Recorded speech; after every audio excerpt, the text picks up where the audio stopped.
Olá, nosso grupo vai falar sobre a Lei Áurea e suas consequências. Integrantes: Karine Maria, Milena Santos, Maria Caroline, Maicon Douglas, Nájila da Silva e Yasmin de Souza. Lei Imperial número 3.353, conhecida também como Lei Áurea, foi levada à Câmara Geral no dia 8 de maio de 1888 e aprovada no dia 13 de maio do mesmo ano. Foi levada ao Senado, aprovada e assinada pela Regente do Brasil, Princesa Isabel.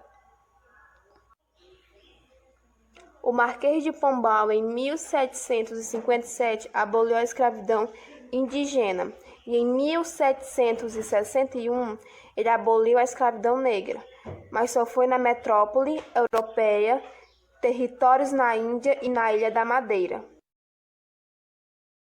José Bonifácio, uma das principais figuras da independência e da institucionalização do Brasil, era José Bonifácio, que classificava a escravidão como um câncer que destrói as bases da sociedade. Seu desejo, entretanto, não tornou-se realidade, com as oligarquias defendendo seu interesse de manutenção do regime escravista. No fim das contas, o Brasil foi o último país de todo o continente americano a abolir a escravidão. No período regencial, o Brasil sofreu pressões do Reino Unido para abolir o tráfico de pessoas. Nesse período surge a expressão "para inglês ver", quando algo é prometido sem intenção de ser cumprido. No caso, as primeiras leis brasileiras contra o comércio de africanos, na verdade, o efeito foi contrário. Os fazendeiros brasileiros passariam a investir cada vez mais nesse comércio, e assim ocorreu um aumento de preços, pois temiam que o tráfico deveria acabar a qualquer momento. O comércio interno de pessoas somou-se à Guerra do Paraguai, quando milhares de soldados negros voltaram vitoriosos, mas corriam riscos de voltar à condição da escravidão.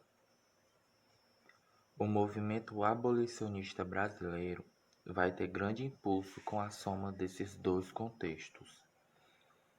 O movimento abolicionista foi essencial para o fim da escravidão do Brasil. A coroa não podia se indispor com as principais oligarquias. Essas, por sua vez, tinham interesse na manutenção do escravismo e dominava a política marcada pelo voto censitário. Já as revoltas contra a escravidão levavam à repressão com o uso da força, com pouca simpatia popular. Daí a necessidade de pressão pelo movimento abolicionista. Algumas figuras abolicionistas são bem conhecidas, como o poeta Castro Alves, a maestrina Chiquinha Gonzaga e o diplomata Joaquim Nabuco, dentre outros. De grande importância para a época foram os abolicionistas, os negros que eram usados de exemplo na prática e como a política do país estavam erradas. Luiz Gonzaga Pinto da Gama foi um abolicionista e patrono da abolição à escravidão no Brasil. Ele nasceu em 1830 na Bahia, filho de mãe africana e pai branco. Sua mãe, Luísa Maim, se envolveu em revoltas em Salvador. Ele deixou de ver sua mãe a 7 anos de idade por conta de ter sido deportada para a África.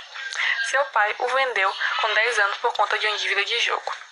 Ao chegar em São Paulo, ele aprendeu a ler como um estudante de direito aos 17 anos. Ele foi funcionário público, cozinheiro, marceneiro, soldado, chefe da biblioteca da universidade, professor da faculdade de direito, chefe da polícia de São Paulo, secretário de segurança, carpinteiro, delegado da polícia plantonística.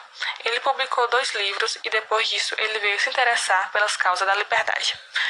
Foi um advogado de tempo integral e um advogado de primeira instância. Ele se interessou pela luta do escravo e acreditava que o Brasil deveria ser uma terra sem rei e sem escravo. Ele era um dos poucos republicanos abolicionistas radicais e por isso se envolveu em certos conflitos dentro da organização. 133 anos 133 anos depois de sua morte, ele foi concedido o título de advogado pela OAB. Ele foi um dos primeiros advogados não graduados e recebeu isso em homenagem a seus grandes feitos quando vivo e pela sua luta pela liberdade.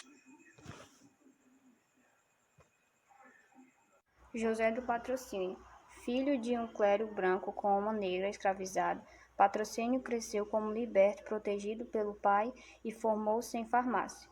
Outro abolicionista negro foi André Rebouças.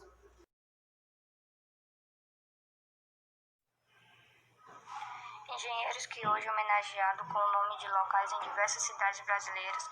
Em comum, os três atuaram como jornalistas, escrevendo panfletos de sátiras e criando jornais abolicionistas e a Sociedade Brasileira contra a Escravidão. O fim da escravidão no Brasil foi um processo demorado, que sofreu resistência e foi consequência da pressão popular com diversos movimentos organizados, manifestações culturais e sociais contra a escravidão.